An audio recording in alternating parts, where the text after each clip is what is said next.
ముందుగా hit TV ప్రేక్షకులందరికీ నమస్తే. ఇప్పుడు మన హైదరాబాద్లో చాలా హాట్ టాపిక్గా మారింది హైడ్రా. అవి ఒక్కటే కాదు, చిన్నపిల్లల పైన అఘాయిత్యాలు జరుగుతున్నాయి. అది ఎప్పటి నుంచో జరుగుతున్నాయి, కానీ మార్పు అనేది రావడం లేదు. ఇప్పుడు కూడా 2 రోజుల క్రితం కూడా 8th క్లాస్ చదువుకునే అమ్మాయి పట్ల దురుసుగా ప్రవర్తించి ఆ అమ్మాయి పైన అత్యాచారం జరగడం కూడా మనం చూసాము. అదే కాకుండా చాలామంది సోషల్ మీడియాలో ఉన్న ఫేమస్ అవుతున్న సెలబ్రిటీస్ పైన ఈ కేసులు ఇవన్నిటికి సంబంధించి ఎందుకు ఇలా అయ్యింది, అసలు తెలంగాణలో ఏం జరుగుతుంది అనే ఆ అల్లకల్లోలంలో ప్రజలైతే పడిపోతున్నారు. ఓ పక్క హైడ్రా, ఓ పక్క అత్యాచారాలు, ఓ పక్క కేసులు, ఓ పక్క అసలు తెలంగాణలో ప్రభుత్వం ఏం చేస్తుంది అనే కోణంలో కూడా చాలామంది అయోమయ పరిస్థితుల్లో పడిపోతున్నారు. ఇవన్నిటిపైన కూడా మనం ఈరోజు క్లారిటీ తీసుకోవడానికి, క్లుప్తంగా వివరాలన్నీ తెలుసుకోవడానికి కూడా మనతో పాటు మన హిట్ స్టూడియోలో ఈరోజు అడ్వకేట్ శివరాం గారు ఉన్నారు. తనని అడిగి తెలుసుకుందాం. సార్ నమస్తే. సార్ హలో అండి, ఎలా ఉన్నారు సార్? ఫైన్ అండి, బాగున్నాను. బాగున్నారా సార్? సార్ అసలు మన తెలంగాణ రాష్ట్రం అంటే కొట్లాడి తెచ్చుకున్న తెలంగాణ ఇది. ఈ తెలంగాణ రాష్ట్రంలో ఇప్పుడు కాంగ్రెస్ ప్రభుత్వం వచ్చాక అసలు ఏం జరుగుతుంది అనే కోణంలో ప్రజలైతే అల్లకల్లోలం అయిపోతున్నారు, అతలకుతలం అయిపోతుందని కూడా చెప్పుకోవచ్చు. ఎందుకంటే పలు రకాలుగా సమస్యలు ఉన్నాయి, ఒక రకం సమస్య కాదు. అందుకే అవన్నిటిపైన కూడా మీ దగ్గర క్లుప్తంగా వివరాలు తెలుసుకుందాం అనుకుంటున్నాం సార్. అంతకంటే ముందుగా మీ గురించి 2 మాటలు. నా పేరు శివరాం అండి. నేను పొలిటికల్ అనాలిసిస్ట్గా ఉన్నాను, పర్సనాలిటీ డెవలప్మెంట్ కోచ్గా కూడా ఉన్నాను. ఓకే. సో 2009 నుంచి కూడా పొలిటికల్ రంగంలో జిహెచ్ఎంసీ అడ్మినిస్ట్రేషన్ పర్సనల్ అసిస్టెంట్గా మేయర్ దగ్గర పనిచేస్తున్నాను. 2012 నుంచి 2018-19 వరకు గాంధీ భవన్లోని అడ్మినిస్ట్రేషన్ వింగ్లో ఆఫీస్ కేర్ టేకర్గా కూడా వర్క్ చేసి ఉన్నాను. దాని తర్వాత పోల్ మేనేజ్మెంట్, పొలిటికల్ అనాలిసిస్ట్గా ఎంపీస్కి ఎమ్మెల్యేస్కి స్ట్రాటజీస్ ఇవ్వటము, వారు గెలవాలంటే ఏం చేయాలి ఏంటి అనేది, ఓటర్ పల్స్ ఎలా ఉంటుంది అనేది మనం ఈ ఫీల్డ్లో ఉన్నాము. అందులో భాగంగా రియల్ ఎస్టేట్ కోణంలో కూడా లీగల్ ఒపీనియన్స్ మనం ఇవ్వటము, ఏ భూమి కొనాలి, ఏ భూమి కొనదు. ఇప్పుడు మీరంతా హైడ్రా చూస్తున్నారు, ఎఫ్టీఎల్ ఇవన్నీ కూడా. అసలు భూమి కొనాలంటే అసలు ఎలాంటి లీగల్ ఒపీనియన్ తీసుకోవాలి, ఎప్పటి నుంచి తీసుకోవాలని ఆ రంగంలోనే దాదాపుగా మనం 12-13 ఇయర్స్ నుంచి రీసెర్చ్లో ఉన్నాము. అందులో భాగంగానే అసలు మనకు అంటే ఇప్పుడు భారతదేశంలో చూసుకుంటే హిందూయిజం, క్రిస్టియానిటీ, ఇస్లాం అనే 3 ప్రధానమైనటువంటి ధర్మాలు ఉన్నాయి. అసలు వాటి అంటే మూల స్తంభాలు ఏంటి, మనం ఎవరిని ప్రామాణికంగా తీసుకోవాలి, ఎవరిని రోల్ మోడల్స్గా తీసుకోవాలనే విషయంలో కూడా ఒక 12 ఇయర్స్ నుంచి మనం రీసెర్చ్లో ఉన్నామని. బాగుంది సార్. ఎందుకంటే ఇప్పుడు నిజంగా అంటే అన్నిటికీ మాకున్న డౌట్లకి మొత్తం సమాధానం మీ దగ్గర ఉందని మాకు అర్థమైంది. ముందుగా ఒక విషయం అడగాలనుకుంటున్నాను సార్. ఎందుకంటే మన తెలంగాణ రాష్ట్రంలో గత 2 నెలలుగా కూడా హైడ్రా అనేది చాలా అంటే చాలా దూకుడు పెంచి అల్లకల్లోలం సృష్టిస్తుంది ప్రజల్ని, ముఖ్యంగా హైదరాబాద్ నగర వాసుల్ని. దానికోసం చిన్న పిల్లలు కూడా రేవంత్ రెడ్డి గారికి కూడా సూచన అంటే అతను అడుగుతున్నారు, సార్ మా ఇల్లు మాకు వదిలేయండి అని. అంటే ఇలాంటి పరిస్థితికి వచ్చింది తెలంగాణ. అంటే హైదరాబాద్ ఎందుకు ఈ హైడ్రా అనేది ఎంతవరకు వాస్తవం, ఎంతవరకు అవాస్తవం, ఏం జరుగుతుంది మేడం? ఇప్పుడు హైడ్రా మీద చాలా మంది పెద్దలు వారి ఒపీనియన్స్ ఇచ్చి ఉన్నారు మార్కెట్లో, సోషల్ మీడియా ద్వారా, ఎలక్ట్రానిక్ మీడియా ద్వారా మనం చూస్తున్నాం. అయితే చూడండి మేడం, హైడ్రాని మనం 2 భాగాలుగా డివైడ్ చేయాలి. ఒకటి డిజాస్టర్ మేనేజ్మెంట్, ఎప్పుడైతే వరదలు ప్రొటెక్షన్ అది వస్తుందో దాన్ని రెస్క్యూ చేయడం ఒక డిపార్ట్మెంట్. దాని తర్వాత ఏదైతే గవర్నమెంట్ అసెట్స్ ఉన్నాయో దాని మానిటరింగ్ ప్రొటెక్షన్ ఏజెన్సీ అని చెప్పేసి రెండింటిని ఇప్పుడు రేవంత్ రెడ్డి గారికి కలిపి ఒక హైడ్రా అనే విభాగాన్ని మన క్యాబినెట్ మీటింగ్లో కూడా దాని ఒక చట్టబద్ధత, జీవో ద్వారా చట్టబద్ధత తీసుకొచ్చి దానికి ఒక సపరేట్ టీంని కూడా ఇవ్వడం జరిగింది. 169 మెంబర్స్ని టీం ఇచ్చారు ఇప్పుడు. సో ఇప్పుడు వీళ్ళ డ్యూటీ ఏంటంటే మేడం, ఎప్పుడైనా గుర్తుపెట్టుకోండి, గవర్నమెంట్ ఒక ప్రాజెక్టు తీసుకొచ్చింది అంటే 100లో 100 మందిని ఎప్పుడూ సాటిస్ఫై చేయలేదు, ఏ ముఖ్యమంత్రి సాటిస్ఫై చేయలేదు. అందులో 20-30% బాధితులు ఖచ్చితంగా ఉంటారు. 70% పాజిటివ్ ఉంటుంది, 30% నెగిటివ్ ఉంటుంది, లేదా 70% నెగిటివ్ ఉంటుంది, 30% పాజిటివ్ ఉంటుంది. అయితే ఇప్పుడు హైడ్రా విషయానికి వచ్చేసరికి ఓకే, ఎఫ్టీఎల్లో ఉన్న అంటే ఫుల్ ట్యాంక్ లెవెల్ లేదా బఫర్ జోన్లో ఉన్న ఏవైతే కన్స్ట్రక్షన్స్ని డెమాలిష్ చేస్తున్నారో, ఎవరైతే అక్కడ బాధితులు ఉన్నారో వాళ్ళు బాధపడుతున్న మాట వాస్తవమే. కానీ దాని రిజల్ట్ పాజిటివ్ కోణంలో చూస్తే ఇంకో లాగుందనమాట. అంటే ఇప్పుడు ఎలా అంటే, ఇప్పుడు చెరువులని పరిరక్షించాలి, గత ప్రభుత్వాలు పట్టించుకోలేదు, రేవంత్ రెడ్డి ఇప్పటికైనా పట్టించుకున్నాడు. వర్షాలు వస్తే హైదరాబాద్ అంతా మునిగిపోయే పరిస్థితి ఉంది. సో ఇప్పటి నుంచైనా ఈ జాగ్రత్త తీసుకుంటే రేపు ఈ నీళ్ళన్నీ కూడా చెరువులోకి వెళ్ళి మనం చెరువులన్నీ కూడా నిండుతాయి అనేది ఒక కోణం వెళ్తే, సార్ మరి ఎఫ్టీఎల్లో పర్మిషన్స్ ఇచ్చింది ఇప్పుడు ఇరిగేషన్ డిపార్ట్మెంట్ అని ఒకటి ఉంటుందండి ఎర్రమంజిలో, వారు ఎన్ఓసి ఇస్తారు, హెచ్ఎండిఏనేమో పర్మిషన్ ఇస్తుంది. అయితే నేనేమంటానంటే, మన నిన్న రంగనాథ్ గారు కూడా ప్రెస్ మీట్ పెట్టి అన్నారు, మేము పర్మిషన్స్ ని రీవోక్ చేసిన తర్వాతనే డెమాలిష్ చేస్తున్నాం అని అంటున్నాం. నేనేమంటున్నా రీవోక్ కాదు ఇక్కడ సమస్య. ఇరిగేషన్ డిపార్ట్మెంట్ ఎన్ఓసి ఇచ్చింది, హెచ్ఎండిఏ పర్మిషన్స్ ఇస్తుంది, వారిని సస్పెండ్ చేయండి, వారిని అరెస్ట్ చేయండి, దాని తర్వాత మీరు ప్రజల దగ్గరికి వెళ్ళండి. ప్రజలు కోరుకునేది, ప్రజలు అడిగేది కూడా ఇదే అడుగుతున్నారు సార్ ప్రతి చోట. ఎందుకంటే ఇప్పుడు కొన్న వాళ్ళది మాది తప్పు కాదు కదా, మాకు అమ్మిన వాళ్లకు గవర్నమెంట్ ఎలా పర్మిషన్ ఇచ్చింది, ఫస్ట్ వాళ్ళని శిక్షిస్తూ మమ్మల్ని శిక్షించండి అని చెప్పేసి అడుగుతున్నారు. ఇప్పుడు తెలంగాణలో చూసుకుంటే అండి ఒక 60s, 70s, 80s చూసుకుంటే జీపీ లేఅవుట్స్ అని అంటారు, గ్రామ పంచాయతీ లేఅవుట్స్. సో అంటే ఇది సర్పంచ్ అప్రూవల్ చేసేసి అప్పట్లో లేఅవుట్ వేసి తెలంగాణ వ్యాప్తంగా ఉంది. దాని తర్వాత కొంత అడ్వాన్స్ గా హుడా అని వచ్చింది, Hyderabad urban development authority. HUDA కొన్ని ఏరియాస్ నిర్ణయించుకున్నారు, ఓఆర్ఆర్ లోపల ఉన్నారు. దాని తర్వాత డిటిసిపి అని వచ్చింది. ఇప్పుడు లేటెస్ట్ గా టాప్ పర్మిషన్ అంటే హెచ్ఎండి అండ్ రేరా పర్మిషన్స్ అంటారు. హెచ్ఎండి అండ్ రేరా పర్మిషన్స్ ఉన్నాయే హైడ్రా కూలగొడుతుంది ఇప్పుడు. ఇక జీపీ అంటే ఇప్పుడు కాన్సెప్ట్ ఏంటంటే ఇల్లీగల్ కన్స్ట్రక్షన్స్ ని డెమాలిషన్ చేయాలనేది కాన్సెప్ట్ కాదు. ఒకవేళ ఇల్లీగల్ కూలగొట్టాలనుకుంటే తెలంగాణ వ్యాప్తంగా 80% భూమే ఉంటది, కన్స్ట్రక్షన్స్ ఉండవు. ఎందుకంటే అన్ని ఇల్లీగల్. ఇప్పుడు ఓల్డ్ సిటీకి వెళ్తే 99% ఇల్లీగల్ కన్స్ట్రక్షన్స్. ఇప్పుడు టిల్లో కూడా ఇల్లీగల్ కన్స్ట్రక్షన్స్ అవుతున్నాయి. అయితే రేవంత్ రెడ్డి గారి లక్ష్యం ఇల్లీగల్ కన్స్ట్రక్షన్స్ ను కూలగొట్టాలని కాదు, ఎఫ్టీఎల్. ఇప్పుడు చూడండి, ఎఫ్టీఎల్ అంటే ఏంటి, ఫుల్ ట్యాంక్ లెవెల్. ఎప్పుడైతే చెరువు నిండిన తర్వాత కొంత ప్రదేశానికి వెళ్తుందో ఆ ప్రదేశాన్ని ఎఫ్టీఎల్ అని అంటారు. దాని తర్వాత కొంత భాగాన్ని బఫర్ అంటారు. సో ఇక్కడ కూడా వీళ్ళు ఎన్ఓసి ఇచ్చేసి వీళ్ళు పర్మిషన్స్ ఇచ్చారు కాబట్టి రేపు ఫ్యూచర్ జనరేషన్స్ కి ఇబ్బంది అవుతుంది. దీన్ని ఇలాగే పొడిగించుకుంటూ వెళ్తే అంటే కమ్మింగ్ జనరేషన్స్ కి ఇబ్బంది అవుతుంది. ఇప్పుడు కొంత కఠినంగా తీసుకోవాలని నిర్ణయాలు తప్పదు. ఒక 30 మెంబర్స్ ఇబ్బంది పడ్డా 70 మంది గురించి ప్రభుత్వం ఆలోచిస్తుంది ఈ విషయంలో. కాబట్టి నేనేమంటానంటే ఆ 30 మెంబర్స్ కూడా న్యాయం చేయాలి.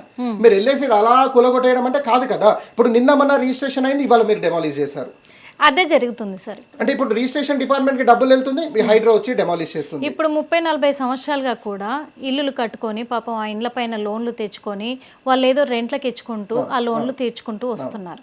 మరి ఇప్పుడు సడన్ గా వాళ్ళని ఖాళీ చేసి వెళ్ళిపోండాను, ఆ ఇండ్లు కూల్చివేస్తే వాళ్ళకు కట్టుకోవడానికి 30 సంవత్సరాల జీవితకాలం పట్టింది సార్. మళ్ళీ తర్వాత వాళ్ళు కట్టుకోవాలి అంటే ఇంకెక్కడుంది సార్ లైఫ్? చట్టము ఎప్పుడైనా 360 degrees ఆలోచిస్తుంది మేడం. ఇప్పుడు మేము చూసి ఫీల్డ్లో ఉన్నాం కాబట్టి జడ్జి ఎప్పుడు కూడా న్యాయం చెప్పేటప్పుడు 360 degrees ఇస్తాడు, 180 degrees ఇవ్వడు.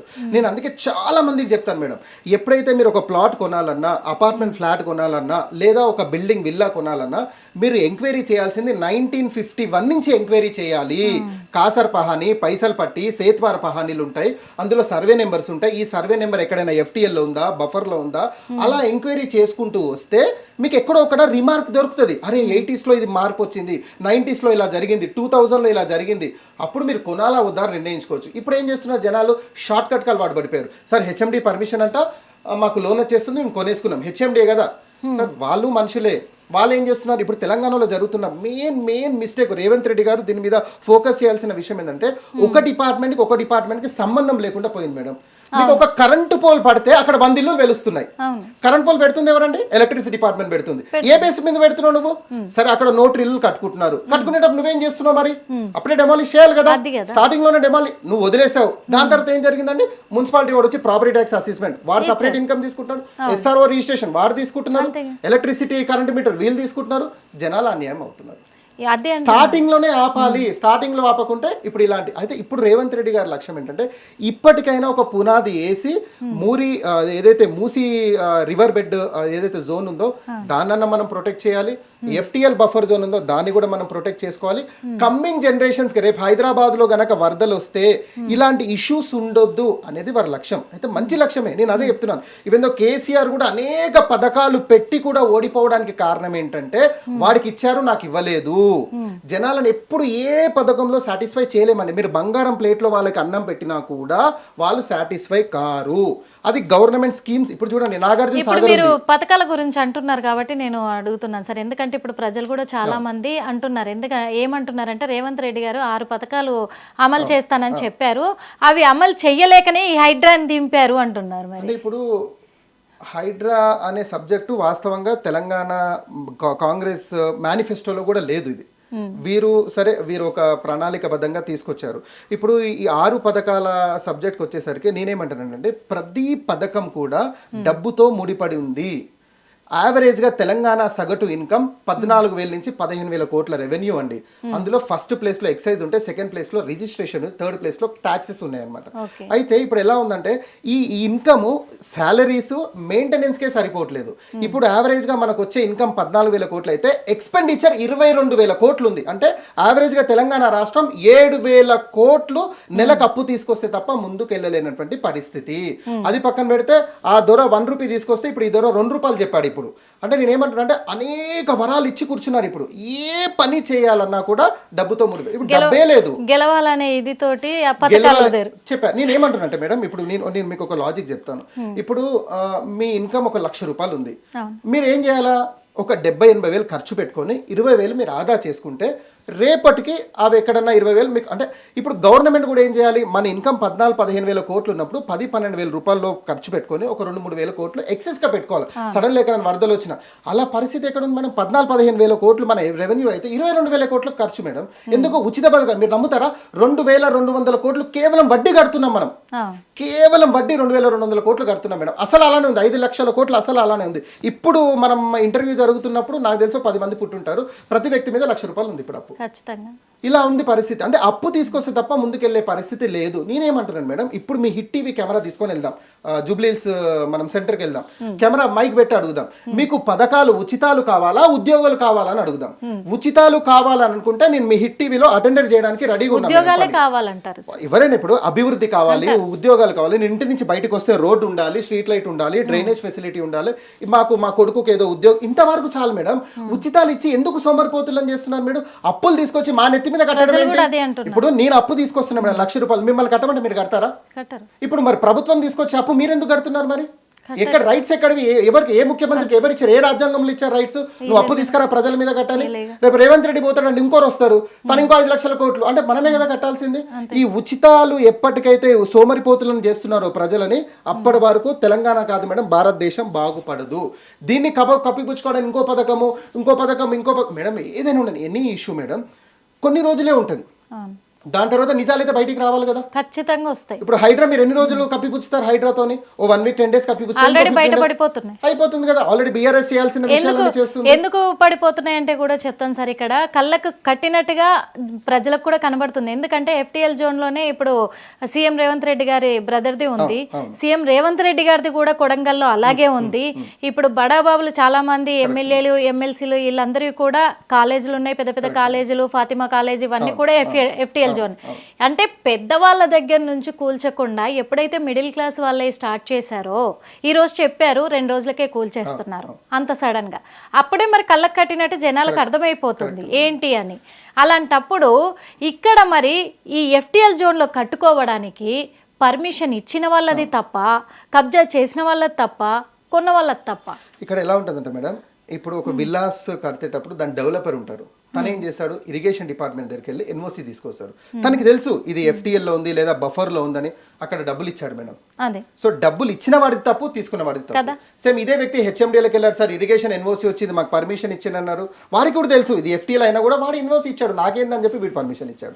సో ఇక్కడ కూడా తీసుకున్న వాడిది తప్పు, ఇచ్చిన వాడిది. ఇలా చూసుకుంటే మేడం, రియల్టర్ ఎవరైతే డెవలపర్ ఉన్నారో వాడిది తప్పు, ఎవరైతే పర్మిషన్ ఇచ్చాడో వీళ్ళది తప్పు. కానీ ఇక్కడ బాధితులు ఎవరంటే ఎవరైతే కొన్నారో. నేను అందుకే బాధితులు కూడా ఏం చెప్తున్నానంటే, ఇప్పటికైనా కూడా మీరు ఎప్పుడైనా ప్లాట్ కొనాలన్నా ఏదైనా మీరు 1950 నుంచి తెచ్చుకోవాలి. ప్రతి మండల ఆఫీస్ లో మేడం పహానీ కాపీస్ ఉంటాయి, ఇప్పటికి కూడా ఉంటాయి. ₹500 చలాన్ కడితే 1951 నుంచి పహానీస్ ఇస్తారు. ఈ భూమి ఎక్కడెక్కడి నుంచి మా వరకు రావడానికి ఎంత మంది చేతులు మారిందనేది రికార్డ్స్ ఉన్నాయి, మీరు వెరిఫై చేయండి. మీరు మరి ఎందుకు సార్ ప్రభుత్వము మరి స్టార్టింగ్ నుంచి పర్మిషన్ ఇచ్చిన వాళ్ళ నుంచి శిక్షించుకుంటా రాకుండా ప్రజల మీద హైడ్రా బలి చేస్తుంది? ఇప్పుడు అర్థం కాని విషయం ఏదైనా ఉందంటే ఇదే మేడం. ఇప్పుడు అధికారుల మీద యాక్షన్ తీసుకోకుండా బిల్డింగ్ ని డెమాలిష్ చేయడం ఎంత వరకు కరెక్ట్?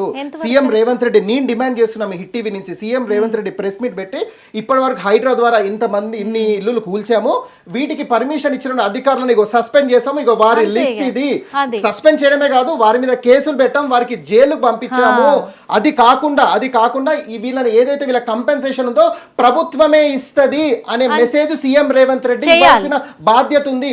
అప్పుడే ప్రభుత్వం మీద నమ్మకం కలుగుతుంది. ప్రజలు ఓటేస్తేనే ముఖ్యమంత్రి అయ్యారు. కదా. నీ అంతా నువ్వు మనమేం రష్యాలో చైనాలో కూర్చోలేదు.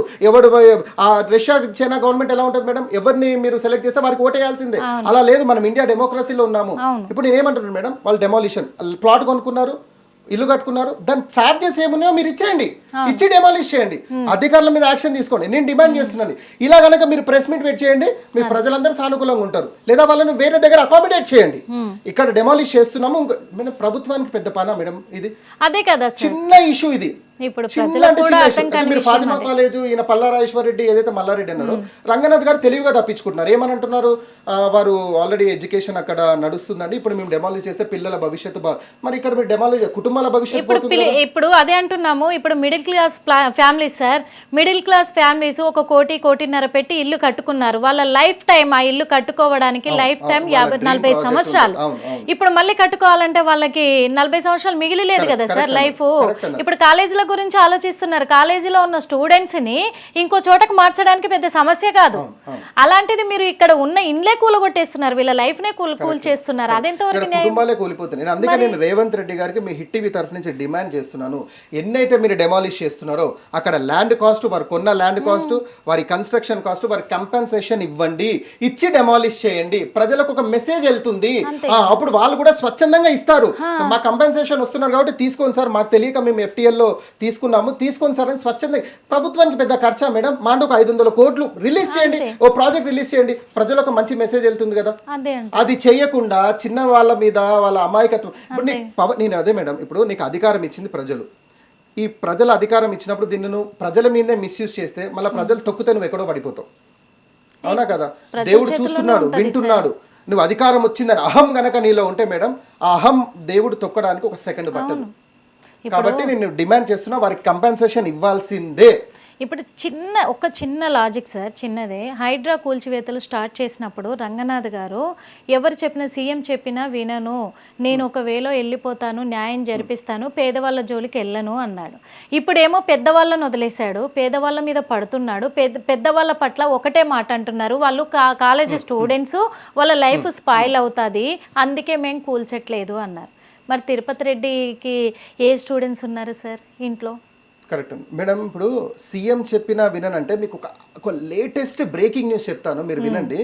ప్రస్తుతం భారతదేశం రాజ్యాంగ నిర్మాత అంబేద్కర్ గారు ఏదైతే రాజ్యాంగం రచించారో దాన్ని పక్కన పెట్టి ఒక సపరేట్ రాజ్యాంగం నడుస్తుంది తెలంగాణలో. తెలుసా ఏంటో తెలుసా? రాజ్యాంగము ఇప్పుడు ఒక నియోజకవర్గం ఉంది, ఎమ్మెల్యే. ఆ నియోజకవర్గంలో 2 లేదా 3 పోలీస్ స్టేషన్స్ ఉంటాయి, లేదా 1 లేదా 2, 3 MRO ఆఫీసులు ఉంటాయి. అక్కడ MROగా కూర్చోవాలన్నా, సర్కిల్ ఇన్స్పెక్టర్గా కూర్చోవాలన్నా మీరు ఆశ్చర్యపోతారు, ACPగా కూడా కూర్చోవాలన్నా ఎమ్మెల్యే లెటర్ ఇవ్వాల్సిందే. ఎమ్మెల్యే రికమెండ్ చేస్తేనే వాడు అక్కడ కూర్చోవాలి.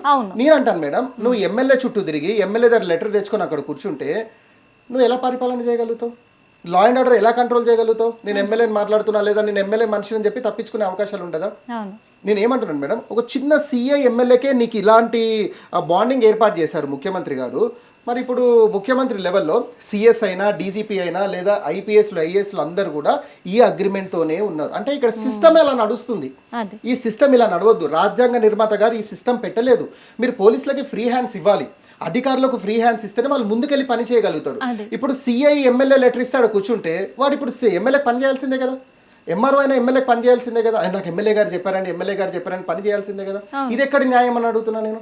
ప్రజలకా మీరు పని చేయాల్సింది? ప్రజలు పన్ను కడితే మీకు జీతాలు వస్తున్నాయి, మీరేమో కట్టసి కావాలి ఎమ్మెల్యేకి లేదా ఎంపీకి లేదా జిల్లా మంత్రికి చూపిస్తే మరి ప్రజల పరిస్థితి ఏంటండి? ఇప్పుడు నేను అడుగుతున్నాను మిమ్మల్ని, మీ ఇంట్లో పని మనిషి ఉందండి, మీ పని మనిషికి 5,000 10,000 జీతం ఇచ్చి మీరు ఇంట్లో పని చేయించుకుంటున్నారు.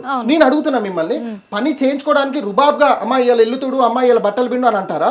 అమ్మాయి ఇవాళ ఒక్కరోజు ఇల్లు తుడురా, ఇగో నీకు ఒక 1000 రూపాయలు ఇస్తారు లంచం, నీకు 2 అట్లా రిక్వెస్ట్ చేస్తున్నారా? మీరు రుబాబ్గా మీరు చెప్పి చేయించుకుంటారు పని. ఇవాళ ఈ పని చేయాలి, ఆ పని చేయాలి, లంచాలు అయితే ఇవ్వరు కదా. మీ ఇంట్లో పని మనిషికి పని చేయడానికి జీతం లేకుండా కానీ మీరు శాలరీ కాకుండా అడిషనల్ గా డబ్బులు ఇస్తున్నారా?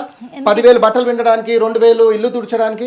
నేనేమంటూ ఎందుకు ఇస్తాం? ఇవ్వము, ఎందుకంటే ఆల్రెడీ ఆమెకు శాలరీ పే చేస్తున్నాం. నేను అడుగుతున్నాను, అధికారులు మనం ట్యాక్స్ ₹2 పార్లేజీ బిస్కెట్ కొంటే మేడం మీరు నమ్ముతారా 40 పైసా తెలంగాణ గవర్నమెంట్ ట్యాక్స్ కడుతున్నాం మనం. ఇలా ట్యాక్స్ కట్టిన డబ్బులే కదా మనం వాళ్ళకి జీతాలు వచ్చాయి. నేను మళ్ళీ లంచం ఇచ్చేందుకు పని చేసుకోవాలి వాళ్ళ దగ్గర? వాళ్ళకి లేదా ఆలోచన లేదా నేను పని చేయాలి, నేను పబ్లిక్ సర్వెంట్. అసలు పబ్లిక్ సర్వెంట్ అనేది మర్చిపోయారు మేడం. తెలంగాణలో అటెండర్ దగ్గర నుంచి చీఫ్ సెక్రటరీ వరకు మేము పబ్లిక్ సర్వెంట్స్ అనేది మర్చిపోయారు. ఏదో కొందరు ఆఫీసర్స్ ఉన్నారేమో, మాక్సిమం ఆఫీసర్స్ ఇవాళ ఎంత వస్తుంది రేపు ఎంత వస్తుంది. మీరు ఆశ్చర్యపోతారు, ఎర్రమంజిల్లో ఇరిగేషన్ డిపార్ట్మెంట్లో ఏఈ డిఈ ఈఈ చాలా పెద్ద స్థాయి ఆఫీసర్ ఒకేసారి సస్పెండ్ అయ్యారు తెలుసా. అంటే ఈ హైడ్రా మీద కొన్ని రూమర్స్ కూడా ఈ మధ్య ఒక 2 days బ్యాక్ చైతన్యపురిలో ఒక గుంటూరు వాసి, గుంటూరుకు సంబంధించిన ఒక వ్యక్తి ఒక ఎలిగేషన్ చేశాడు. ఏమని అంటే, ఇది ఎవ్వరికీ అర్థం కావట్లేదు ప్రజలకి, ముఖ్యంగా చెప్పాలి అంటే ఇదంతా కూడా ఏపీలో ఉన్న టీడీపీ ప్రభుత్వము, ఇక్కడ కాంగ్రెస్ ప్రభుత్వము ఇద్దరు ఒకటైపోయి, ఎందుకంటే తెలంగాణలో ఉన్న ఆంధ్ర వాళ్ళందరినీ కూడా ఏపీకి పంపించడానికే ఈ ప్లాన్ చేసి అమరావతిని డెవలప్ చేయడానికే ఇద్దరు కూటమిగా కలిసి కుట్ర పన్నుతున్నారు అనేది ఒక ఎలిగేషన్స్ కూడా వచ్చాయి. వాస్తవం అంటారా? ప్రజలు చెప్పొచ్చు మేడం, వాళ్ళ వర్షన్స్ వాళ్ళ ఒపీనియన్ చెప్పొచ్చు మేడం, దాని దీనికి సంబంధం. ఇప్పుడు అలాగా ఆంధ్ర వాళ్ళని మీరు పంపించాలంటే హైదరాబాద్లో 70% హైదరాబాద్ ఖాళీ అవుతుంది మేడం. సెటిలర్స్ మొత్తం మల్కాజ్గిరి పార్లమెంట్ సెగ్మెంట్ అంతా అందుకే ఇదంతా హైడ్రా పెట్టేశారని అంటున్నారు. అసలు దానికి దీనికి సంబంధమే లేదు. అట్లానే ఇప్పుడు శేర్లింగపల్లి చూసుకోండి, మల్కాజ్గిరి చూసుకోండి, ఎల్బీ నగర్ చూసుకోండి, ఎఫ్టీఎల్ కాకుండా కూడా ఎంతో మంది ఆంధ్ర సెటిలర్స్ ఉన్నారు కదా. మన కూకట్పల్లిలో అది అమీన్పూర్లో కూల్చింది కూడా, అమీర్పూర్లో కూల్చింది కూడా. అక్కడ ఏంటంటే ఎఫ్టీఎల్ జోన్ కాదు, బఫర్ జోన్ కాదు, ఏది కాదు, గవర్నమెంట్ ల్యాండ్. అక్కడ ఉన్నదంతా కూడా ఆంధ్ర వాళ్ళు కొన్నారు. అంటే మమ్మల్ని పంపించడానికే ఈ ప్లాన్ చేశారా అని క్వశ్చన్ ఆన్సర్ ఉంది మేడం. అక్కడ వాళ్ళు కొన్న వాళ్ళు గవర్నమెంట్ ల్యాండ్ అని. నేను హైడ్రాలోనే మీకు 2 బిగాలు చెప్పాను. ఒకటేమో డిజాస్టర్ మేనేజ్మెంట్, ఒకటేమో గవర్నమెంట్ ఆస్తులు, అది గవర్నమెంట్ ల్యాండ్స్ కానివ్వండి, ఎఫ్టీఎల్ కానివ్వండి, బఫర్ కానీ, ఈ మూడింటిని ప్రస్తుతం ప్రొటెక్ట్ చేయడం. ఇది కాకుండా ఎక్కడైతే ఇల్లీగల్ గా ఇవి కమర్షియల్ యాక్టివిటీస్ చేస్తున్నారో ఈ 4 విషయాలు ప్రధానంగా ఫోకస్ చేశారు మేడం రేవంత్ రెడ్డి గారు. నేనేమంటాను, నేను ఫోకస్ చేయి, మంచి విషయం. ఇంకోటి నేను రంగనాథ్ గారు కూడా విషయం ఏం చెప్పారంటే, మేము ఇది కేవలం డెమాలిష్ చేయడం కాదు, దీన్ని మళ్ళీ అంతా జేసీబీతో క్లీన్ చేసి కంప్లీట్గా ఎక్కడి వరకు అయితే ఎఫ్టీఎల్ బఫర్ ఉందో అక్కడి వరకు మేము రిటర్నింగ్ వాల్ కట్టేసి దాని ఒక మినీ ట్యాంక్మెంట్ లాగా చేస్తున్నాం. దీని గురించి మేము చాలా మందిని వ్యక్తులను పిలిపించి రీసెర్చ్లో కూడా ఉన్నామని చెప్పారు. ఇది మంచి విషయం, మంచి విషయం. నేనేమంటానంటే, వారికి మీరు నష్టపరిహారం ఇచ్చి ఈ విషయం తీసుకోండి. పెద్దవాళ్ళని కూడా కూల్చండి, అవసరమైతే పిల్లలని వేరే దగ్గర అకామిడేట్ చేయొచ్చు, అది పెద్ద విషయమే కాదు. ఇప్పుడు మల్లారెడ్డికి ఇంకో బిల్డింగ్ లేదా అండి అకామిడేట్ చేయడానికి? అసదుద్దీన్ వైసీకి లేదా అండి? లేదా పల్లారాజేశ్వర రెడ్డి లేదా? ఎందుకు మీరు సాకులు ఎందుకు చెప్తున్నారు? నేను ఏమంటున్నాను అంటే, గుర్తుపెట్టుకోండి, ఒక అధికారి ఒక 10-15 మంది ముఖ్యమంత్రులు చూసుంటాడు. ఆయన లైఫ్ టైము ఒక 62 years అయినది. కానీ ముఖ్యమంత్రి అలా కాదు మేడం. 5 yearsలో వాళ్ళు ఒకవేళ ప్రజలు తలుచుకుంటే ఇంకో ఎక్స్టెండ్ చేస్తారు, లేదంటే అక్కడే తీసేస్తారు. నేనేమంటానంటే, మీరు ప్రజలకు సపోర్ట్గా ఉండాలి, అధికారులకు సపోర్ట్గా ఉండొద్దు. ఇక్కడ మీరు ఈ విషయం చేస్తే రేవంత్ రెడ్డి గారిని మళ్ళీ ఇంట్లో కూర్చోపెట్టడం ప్రజలకు పెద్ద పనే కాదు. ఇప్పుడు మీరు మూసీ సబ్జెక్ట్ చెప్పారు, ఇప్పుడు ఇక్కడ చాదర్ఘట్లో ఇక్కడ. ఇప్పుడు అదేంటంటే మేడం, ఇది హైడ్రా ఒక సబ్జెక్ట్ అయితే, ఇప్పుడు Musi river development corporation Revanth Reddy గారు 3 దేశాలు తిరిగి నాది డ్రీమ్ ప్రాజెక్ట్, ఏ విధంగా అయితే కేసీఆర్ గారు మానసపుత్రిక ఇది కాళేశ్వరం అన్నారు, మూసీ రివర్ కూడా నాది. ఫస్ట్ 50,000 అన్నారు, 1,00,000, ఇప్పుడు 1,50,000 కోట్లతో చేస్తామన్నారు. ఓ మంచి ప్రాజెక్ట్. దానికి జనరల్గా మేడం ఇప్పుడు మూసీ రివర్ ఉంది, అది మూసీ రివర్కి ఇప్పుడు హెచ్ఎండిఏ నామ్స్ ఎట్లా అంటే మేడం, 30 meters లోపు ఉంటే కనుక మీరు ఇంత బఫర్ వదలాలి, 30 meters అబోవ్ ఉంటే మీరు 8 meters, అంటే కొంత ఉంటాయి బఫర్ జోన్స్ అండి.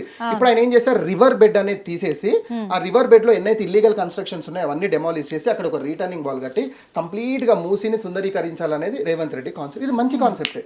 వాళ్ళని ఆల్రెడీ 15,000 మందిని డబల్ బెడ్రూమ్ కింద అకామిడేట్ చేస్తున్నారు. ఇవన్నీ మంచి విషయాలు. కానీ ఏంటంటే మేడం, అక్కడ ఉన్నాయన్నీ కూడా నోటరీ హౌసెస్, అన్ని కూడా ఇల్లీగల్ కన్స్ట్రక్షన్స్, అసలు వాళ్ళ డాక్యుమెంట్స్ కూడా ఉండవు. వాస్తవం నేనేమంటాను, వాటిని ప్రోత్సహించింది అధికారులే కదా. అక్కడ కరెంట్ మీటర్ ఇచ్చారు, ప్రాపర్టీ ట్యాక్స్ అసెస్మెంట్ ఇచ్చారు, చిన్న చిన్న సీసీ రోడ్లు వేశారు, ఇవన్నీ జరిగాయి కదా. ఇవన్నీ ఏంది మళ్ళీ పాలిటిక్స్, ఓటింగ్ అనేసరికి ఎవడన్నా ఓట్లు అడగడానికి వస్తే నాకు ఇదేస్తే ఓటేస్తా, ఇదేస్తే ఇది చేస్తా అంటే వాళ్ళు దాని గురించి చేస్తా అంటే, ఇదంతా కూడా ఒక డిపార్ట్మెంట్ కోఆపరేషన్ లేక, కోఆర్డినేషన్ లేక ప్రజలు నష్టపోతున్నారు. అయితే మూసీ అయినా హైడ్రా అయినా మీరు ఎక్కడైనా ప్రజలపై ఏదైనా మీరు దాడి చేయాలనుకుంటే వారికి తగ్గ కంపెన్సేషన్ ఇచ్చి చేస్తే ప్రజలు ఒక మంచి మెసేజ్ వెళ్తుంది. అదే కదా, మీరు ఇన్ని అప్పులు చేస్తున్నారు మేడం, దానికి దీనికి అంటున్నారు, దీనికి ఫండ్ రిలీజ్ చేయండి, ఓ 500 కోట్లు 1000 కోట్లు రిలీజ్ చేయండి, పోయేది ఏముందంటున్నా, ఓ అప్పు తీసుకొచ్చిన రిలీజ్ చేయండి. బీఆర్ఎస్ కావచ్చు, ఇప్పుడు బీఆర్ఎస్ అయితే ఈ హైదరాబాదితుల పట్ల చాలా పాజిటివ్ గా కూడా రెస్పాండ్ అవుతుంది. దాని పట్ల కూడా నిన్న బీఆర్ఎస్ భవన్ దగ్గర కొట్లాటలు కూడా జరిగాయి.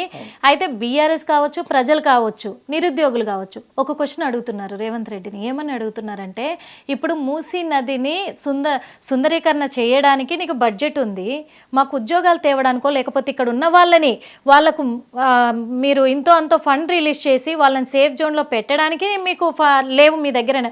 ఇప్పుడు ఇది చేయడానికి మాత్రం ఎక్కడిది మీకు బడ్జెట్ అనేది ఒకటి అడుగుతుంది. ఇదే రేవంత్ రెడ్డి పిసిసి ప్రెసిడెంట్ కూడా గాంధీ భవన్ లో అనేక ప్రెస్ మీట్లు పెట్టి, నువ్వు దొరవి ఉంటేనేమో అక్కడ ఫామ్ హౌస్లు ఉంటావు, లేదు అంటే ఇక్కడ ప్రగతి భవన్లు ఉంటావు, నువ్వు ప్రెస్ మీట్లు పెట్టవు, మాట్లాడవని. నేను అడుగుతున్నాను, హైడ్రా ఇంత జరుగుతుంది కదా, ఒకసారి రేవంత్ రెడ్డి ప్రెస్ మీట్ పెట్టాడండి? పెట్టొచ్చు కదా, పెట్టి ప్రజలకు భరోసా ఇవ్వాలి కదా అంటున్నా. నువ్వు ఎంతసేపు 4 గోడల మధ్యలో ఉండి అధికారులను పిలిపించుకొని డైరెక్షన్స్ ఇవ్వడం కదా, ప్రెస్ మీట్ పెట్టు, ప్రజలకు భరోసా ఇవ్వు. ఇస్తేనే కదా మేడం ప్రజలకు కూడా భరోసా ఇచ్చేది. నువ్వు సైలెంట్ గా ఉంటే ఇంకా నెగిటివిటీ వెళ్తూనే ఉంటది. ఇది నేను ఒక విధమైన ఏంటంటే మేడం, ఇది మంచి ప్రాజెక్టే, ఇది చెయ్యాలి. ఇలా చేస్తేనే కమ్మింగ్ జనరేషన్స్ కూడా ఒక మెసేజ్ వెళ్తుంది. కానీ దీని తగ్గ కొంత డైరెక్షన్స్ అంటే ప్రజలకు చిన్న భరోసా, నేనున్నాననే భరోసా, మీరేం టెన్షన్ పడకండి అని భరోసా ఇవ్వాలి కదా. ఆ భరోసా ఇవ్వడంలో రేవంత్ రెడ్డి ఫ్లాప్ అయ్యాడు. 100%.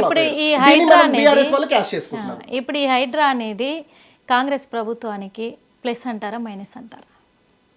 మేడం ఒకవేళ ఒక విశ్లేషకునిగా చెప్పాలి అంటే నేను అదే చెప్పాను మేడం. ఇప్పుడు హైడ్రా వల్ల 20-30 మంది బాధితులు ఉంటే 70 మంది సపోర్ట్ చేస్తున్నారు మేడం. 70 మంది ఎందుకు సపోర్ట్ చేస్తున్నారు? ఇప్పుడు మీరు నార్మల్గా మన కెమెరా తీసుకొని పబ్లిక్లో కడదాం. ఇప్పుడు రేవంత్ రెడ్డి గారు FTL బఫర్లో ఇలా కూలగొడుతున్నారు కానీ చెరువుల పరిరక్షణ అంటే ఇది మంచిదేనంటే మంచిదే అంటారు ప్రజలు. మంచిదే ఎందుకు? వాడు బాధితుడు కాదు కదా, వాడు మంచిదే అంటాడు, మంచి ప్రాజెక్ట్ అన్నాడు. మీరు బాధితుని అడగండి ఏం మంచిదండి, మా కష్టార్జితం వాళ్ళు లిస్ట్ చెప్తారు. నేను అదే చెప్తున్నాను, గవర్నమెంట్ ఏ ప్రాజెక్ట్, ఈవెన్ దో కేసీఆర్ గొర్రెల స్కీమ్ తెచ్చినా కూడా ఫ్లాప్ అయ్యాడు. ఎందుకు? ఒకరికి ఇచ్చి ఒకరికి ఇవ్వలేదనే పేరు.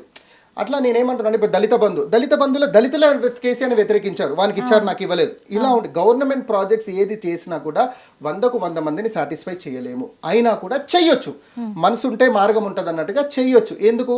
ఆయన ప్రెస్ మీట్ పెట్టి ఎక్కడెక్కడైతే కూలుస్తున్నామో దానికి తగ్గ గవర్నమెంట్ ఒక కంపెన్సేషన్ డిసైడ్ చేసింది, మేము ఇస్తాము అని ఇస్తే సింపుల్, మేము అందరినీ సాటిస్ఫై చేసినట్టే కదా.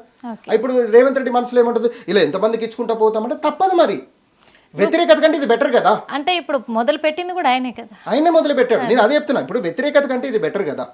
కాబట్టి 100% ఒక 50-60 మంది సానుకూలంగా ఉంటే 30-40 మంది మాత్రము ఎవరైతే బాధితులు ఉన్నారో. ఇప్పుడు ఇంకొకటి, ఇక్కడ FTL జోన్లో ఉన్న వాళ్ళందరినీ కూడా డబుల్ బెడ్రూమ్ ఇళ్ళకి షిఫ్ట్ చేస్తున్నారు. కానీ ఆల్రెడీ డబుల్ బెడ్రూమ్ ఫ్లాట్లకి అప్పుడు అప్లికేషన్ పెట్టుకున్న వాళ్ళ పరిస్థితి ఏంటి సార్? ఇప్పుడు మీరు సైదాబాద్ చౌరస్తాలో చూసుకుంటే నిన్న మన ధర్నాలేనే DCP పర్యవేక్షణలో అక్కడ బందోబస్తు ఏర్పాటు చేశారు. పొన్నం ప్రభాకర్ వచ్చి ఏమన్నారంటే 15,000 మందిని మేము అకామిడేట్ చేస్తున్నాం 2 BHK. మరి ఇప్పుడు KTR కూడా ప్రెస్ మీట్ పెట్టి మేము 1,00,000 కట్టాము, 60,000 అయితే ఆల్రెడీ ఇచ్చాను, ఇంకా 40,000 ఖాళీ ఉన్నాయి, వీళ్ళు 40,000 షిఫ్ట్ చేయండి అన్నారు. మరి అప్పుడు KTRకి తెలియదా? ఇది ఆల్రెడీ అప్పుడు వాళ్ళు అప్లికేషన్స్ పెట్టుకొని ఉన్నారు, మరి వీళ్ళు వస్తే వాళ్ళ మధ్యలో క్లాషెస్ జరుగుతాయని తెలియదా? ఇప్పుడు పొన్నం ప్రభాకర్కి తెలియదా? ఇప్పుడు నేను ఏమంటున్నాను, ఇష్యూస్ ఉన్నాయి. నేను అందుకే చెప్తున్నాను కదా, మీరు ఏది అనౌన్స్ చేయాలన్నా ఆలోచించి చెప్పాలా, టక్కున చెప్పేస్తే ఇప్పుడు ఆ ప్రాబ్లం ఫేస్ అవుతుంది. అంటే ఇక్కడ పిచ్చోళ్ళు జనాలే, 100% జనాలే, 100% జనాలు మేడం. నేను ఇప్పుడు ఎలా ఉంటుంది మేడం, వ్యవస్థ ఎలా అయిపోయిందంటే, ఈ పరిపాలన వ్యవస్థ ఎలా అయిందంటే, నా ఇష్టం వచ్చినట్టు చేసుకుంటా, నన్ను అడిగేటోడు ఎవ్వరు లేడు, నన్ను చూసేటోడు లేడు, నేను ఎవరికి లెక్క చెప్పుకోవాల్సిన అవసరం లేదు అనే కోణంలో బ్రతుకుతున్నాను మేడం. లేదు, నన్ను పుట్టించిన వాడు ఒకడు ఉన్నాడు, ఆయన చూస్తున్నాడు, వింటున్నాడు, నేను ఆయనకు జవాబు చెప్పాలనే భయంతో కనుక రేవంత్ రెడ్డి గారు పరిపాలన చేస్తే ఇలాంటి ప్రాబ్లమ్స్ ఉండవు మేడం. నిన్న హైకోర్టు జడ్జి ఇప్పుడు హైడ్రా కమిషనర్ రంగనాథ్ పై కొంచెం సీరియస్ అయినట్టుగా కూడా ఉంది. దీన్ని ఏ విధంగా తీసుకోవచ్చు సార్? మేడం ఇప్పుడు ఈవెన్ దో IAS అయినా IPS అయినా చీఫ్ మినిస్టర్ అయినా కూడా జ్యూరిడిక్షన్కి లోబడే ఉండాలి మేడం. ఇది మన రాజ్యాంగం మనకు చెప్తుంది. ఇప్పుడు సంగారెడ్డి ఇష్యూ, అమీన్పూర్ ఇష్యూ తీసుకున్నా కూడా కొన్ని ఇష్యూస్లో వారు క్లియర్గా హైకోర్టు నుంచి నోటీసులు వెళ్ళింది, మీరు ఇన్వాల్వ్ అవ్వద్దు అని. అయినా వీరు ఏం చేస్తారంటే మేడం, ఇప్పుడు ఒకటి బాధితుల తరఫు ఒక అడ్వకేట్ ఉంటారు, హైడ్రా తరఫు ఒక అడ్వకేట్ ఉంటారు. ఇక్కడ నుంచి రెగ్యులర్గా అపీల్స్ అయ్యేటి, అఫిడవిట్ సబ్మిట్ అవుతూనే ఉన్నాయి. అయినా మీరు ఒక అడుగు ముందేసి చేయడం వల్ల వారికి నోటీసులు ఇచ్చారు, పర్సనల్గా మీరు వచ్చి ఎక్స్ప్లెనేషన్ ఇవ్వాలన్నారు, కేసెస్ కూడా ఫైల్ అయినట్టుగా మనకున్న ఇన్ఫర్మేషన్ అనమాట. So what ever it may be, ఇది ఒక విధంగా రంగనాథ్ గారికి మొట్టకాయ అని అయితే చెప్తాను మేడం. ఎందుకంటే ఆయనకు ఒక భయం అయితే ఏర్పడింది, నన్ను నేను ఏది చేసినా కూడా నా వెనక ముఖ్యమంత్రి ఉన్నాడో లేకుంటే ఎవరు ఉన్నారో అని కాకుండా జడ్జి నన్ను పిలిచిండో నేను ఎక్స్ప్లెనేషన్ ఇవ్వాలనే భయం అయితే రంగనాథ్ గారికి ఏర్పడే నిన్న మన ప్రెస్ మీట్ పెట్టి కూడా కొంత ఆయన మాట తీరులో కొంత మార్పు వచ్చింది. ఓకే. కాబట్టి నేను కుదిరితే నేను జడ్జి కూడా మేము ఒక లెటర్ రాస్తాము, రేవంత్ రెడ్డి కూడా లెటర్ రాస్తాం. కానీ ఈ ప్రక్రియ ఏదైతే ఉందో మీరు చేయండి, మంచి విషయం, కానీ బాధితులకు న్యాయం చేయాల్సిందే. అలాగే పెద్దవాళ్ళను కూడా ఈ ప్రక్రియలోనే, అది ఫాతిమా కానీ లేకుంటే వీళ్ళు కానీ వాళ్ళు కానీ లేకుంటే తిరుపతి రెడ్డి కానీ మీరు స్వచ్ఛందంగా పెద్దవాళ్ళు కూడా స్వతహాగా వచ్చి మాది కూడా ఎఫ్టీఎల్ ఉంది కూలగొట్టినట్టే ప్రజలకు మంచి మెసేజ్ వెళ్తుంది. లేకుంటే కాంగ్రెస్ ప్రభుత్వం ఎక్కువ రోజు నిలవడం కష్టం. ఓకే సార్, ఇదంతా అయిపోయింది సార్. ర్యాపిడ్ ఫైర్లో కొన్ని క్వశ్చన్స్ అడుగుతాను సార్. కొన్ని ఇప్పుడు ఈ హైడ్రా అనేది రేవంత్ రెడ్డి గారికి plus minus? 30% minus madam, 70% plus. Plus. ఇప్పుడు ఇదే విషయము బీఆర్ఎస్కి plus minus? 70% plus, 30% minus. 30% minus. ఎందుకంటే బీజేపీ అయితే కల్పించుకోవట్లేదు, అందుకే అడిగాను సార్. ఎందుకంటే మేడం వాళ్ళు బాధితుల తరఫు కొట్లాడుతున్నారు, బట్ బాధితులు కాని వాళ్ళు ఏం చేస్తున్నారంటే వ్యతిరేకం అవుతున్నారు. ఇప్పుడు హైదరాబాద్ అంతా బీఆర్ఎస్ జోన్ లో ఉంది మేడం. ఇప్పుడు ఈ జోన్ నుంచి కాంగ్రెస్ జోన్ లోకి రావాలంటే కొంత మార్పు చేయాల్సిన అవసరం ఉంది. ఇప్పుడు మనకు మెట్రో ట్రాన్స్పోర్ట్ ఉంది మేడం, బస్ ట్రాన్స్పోర్ట్ ఉంది, రేపు ఇంకో ట్రాన్స్పోర్ట్ వచ్చినా రావచ్చు. మీరు రాసి పెట్టుకోండి, రికార్డ్ చేసి పెట్టుకోండి. మూసీ ట్రాన్స్పోర్ట్ అంటారు, అంటే బోటింగ్ సిస్టమ్ తోని హైదరాబాద్ అంతా ఒక ట్రాన్స్పోర్ట్ చేస్తారు. మొత్తం ఇట్లా అది ఏమంటారు, రిటర్నింగ్ వాల్స్ కట్టేసి సేమ్ మెట్రో టు మెట్రో ఎట్లా కనెక్టివిటీ ఉంటుందో, ఇప్పుడు ఫర్ ఎగ్జాంపుల్ ఇప్పుడు వచ్చే నెంబర్లో ఎక్కితే నాగోల్లో దిగేటట్టుగా బోటింగ్ సిస్టమ్, ఈ విధంగా కూడా జరిగితే రావచ్చు. ఒకవేళ రేవంత్ రెడ్డి అనుకున్న కాన్సెప్ట్ కనుక ముందుకెళ్తే అప్పుడు ప్రజలు హర్షిస్తారు. ఇప్పుడు ఇదే విషయము హైడ్రా కమిషనర్ రంగనాథ్ గారు ఈ హైడ్రాని తీసుకురావడము, హైకోర్టు కూడా దీన్ని హెచ్చరించడము అనేది రంగనాథ్ గారికి ఏ విధంగా వెళ్ళబోతుంది? అంటే రంగనాథ్ గారికి ఒక 20% మైనస్ మేడం, 80% గవర్నమెంట్ పరంగా ప్లస్. ఎందుకంటే హైకోర్టు ఏమంటుంది, మీ ప్రక్రియలు మీరు చేసుకోండి, ఎఫ్టీఎల్ బఫర్ మీరు చేయండి, కానీ ఎక్కడైతే మేము స్పెషల్గా కల్పించుకొని నోటీస్ ఇస్తామో అక్కడ మీరు ఆగండి అని చెప్పారు. అతను అక్కడ కూడా ఆగకుండా చేయడం అనేది కొంత ఇబ్బందికరమైన విషయమే. ఓవరాల్గా రంగనాథ్ గారికి మొట్టకాయ ఇది. ఇంకొకటి ఏంటంటే ఇప్పుడు సోషల్ మీడియా యూట్యూబర్స్ కావచ్చు, అలాగే ఫిలిం ఇండస్ట్రీ స్టార్స్ కావచ్చు, వీళ్ళ కేసులలో సంబంధించి కూడా ప్రజలకి ఇది మంచి మెసేజ్ అంటారా, చెడు మెసేజ్ అంటారా వీళ్ళు ఇలా చేయడం అనేది? అంటే ప్రజలు అనేది స్టెప్ నెంబర్ 2లో పెడతాం మేడం. స్టెప్ నెంబర్ 1లో వీళ్ళ లాంటి సోషల్ మీడియా స్టార్స్ ఉన్నారు కదా, వారికి ఇది ఒక మొట్టకాయ అని చెప్తాను నేను. వారు ఎందుకంటే అమ్మో హర్షసాయి జానీ మాస్టర్ పరిస్థితి ఎలా అయిందంటే రేపు నా పరిస్థితి ఏంటి? ఇప్పుడు ఎలా ఉందంటే మేడం, ఇప్పుడు ఎవరైతే ఇంకో విర్రవీగుతున్నారో సోషల్ మీడియాలో, రేపు ఇంకో అమ్మాయి వచ్చి కేసు పెడితే అసలు వీనికి సంబంధమే లేదు అనుకుందాం మేడం, ముందు జాగ్రత్త అంటారు. పోయి కేసు పెట్టేసింది అనుకుందాం, వీడు మళ్ళీ ఇదే కంప్లైంట్ మళ్ళీ పరారి, తర్వాత రిమాండ్ జుడు, ఇదంతా మళ్ళీ వేరే సబ్జెక్టు. భయం అయితే ఏర్పడింది కదా, రేపు అమ్మాయి దగ్గర పోవాలంటే భయం అయితే ఏర్పడ్డది కదా. ఇది ఓ విధంగా వాళ్ళకి హెచ్చరిక లాంటిది. ఇది బాగుంది సార్. ఇప్పుడు అమ్మాయిల పట్ల అంటే చిన్నపిల్లల పట్ల పెద్దవాళ్ళ పట్ల అఘాయిత్యాలు జరుగుతూనే ఉన్నాయి. ఇవి ఎప్పటికైనా కానీ అంతం వచ్చే రోజు వస్తుందంటారు మేడం? ఎప్పుడు వస్తుందంటే మేడం, ఒక స్త్రీని చూస్తే నా తల్లి, నా భార్య, నా సోదరి అని ఎప్పుడైతే ఆలోచన పురుషుడికి వస్తుందో అప్పుడే సిస్టమ్ సెట్ అవుతుంది. అప్పటి వరకు సిస్టమ్ సెట్ అవ్వదు. Serial number 1. సీరియల్ నెంబర్ 2, లేదు ఈ ఆలోచన రాకుండా కూడా నేను ఏదైనా చేస్తా, నేను మొగోడిని అనుకుంటే ఇమ్మీడియట్గా పనిష్మెంట్ అనేది రావాలి. పనిష్మెంట్ రానంత వరకు సిస్టమ్ సెట్ అవ్వదు. ఈ 2 రావాలంటే వ్యక్తిలో గ్రంథాల అవగాహన తీసుకురావడం చాలా చాలా మంచిది మేడం. అనేక గుళ్ళు ఉన్నాయి, అనేక చర్చిలు ఉన్నాయి, అనేక మసీదులు ఉన్నాయి, అనేక దర్గాలు ఉన్నాయి, కానీ ఆధ్యాత్మికత అనేది లేదు. మనిషిలో భయం అనేది రాలేదు. భయాన్ని కల్పించాలి. నేను హిట్ టీవీ ద్వారా నేను ఈ పూజారులకు లేదా పాస్టర్లకు, మౌలానాలకు విజ్ఞప్తి ఏంటంటే, గ్రంథాల ప్రకారంగా నరకవాసులు ఎవరు అనేది ఒక సబ్జెక్ట్ తయారు చేయండి, రిఫరెన్స్ ఇచ్చుకుంటూ అది మార్కెట్లోకి తీసుకెళ్ళండి. తద్వారా మీ ఫాలోవర్స్ భయపడతారు. ఈ పని చేయాల్సిన అవసరం ఉంది. ఇలా గనక చేస్తే మేడం సిస్టమ్ 100% సెట్ అవుతుంది. Thank you sir, thank you so much. మరి చూస్తున్నారు కదా అందరు కూడా, సార్ ఎంత క్లియర్గా కూడా మనకి ఎక్స్ప్లెయిన్ చేశారు. ఇప్పుడు జరుగుతున్న హైడ్రా అనే ఒక హైడ్రామా పట్ల కూడా సీఎం రేవంత్ రెడ్డి గారు స్పందించి ఫస్ట్ వాళ్ళకంటూ అంటే ఎఫ్టీఎల్ జోన్, బఫర్ జోన్లో ఉన్న వాళ్లకు ఒక రీఫండ్ కూడా కలెక్ట్ చేసి వాళ్ళ కోసం ఒక ఫండ్ని పెట్టేసి వాళ్ళకు న్యాయం జరిపించి ఇలాంటి చర్యలు తీసుకోవడం చాలా మంచిది. లేకపోతే తనకు మైనస్ అవుతుంది. ఎవరైతే అధికారంలో నిలబెట్టారో ఏ ప్రజలైతే వాళ్ళే గద్దె దించే అవకాశాలు ఉన్నాయి అని చెప్పారు. హిట్ టీవీ యాప్ ని డౌన్లోడ్ చేసుకోండి. ఇందులో short news, live news, entertainment movies అన్ని అవైలబుల్ గా ఉన్నాయి. Please download Hit TV app. Hit TV app hit TV app ని ఫ్రీగా డౌన్లోడ్ చేసుకోండి.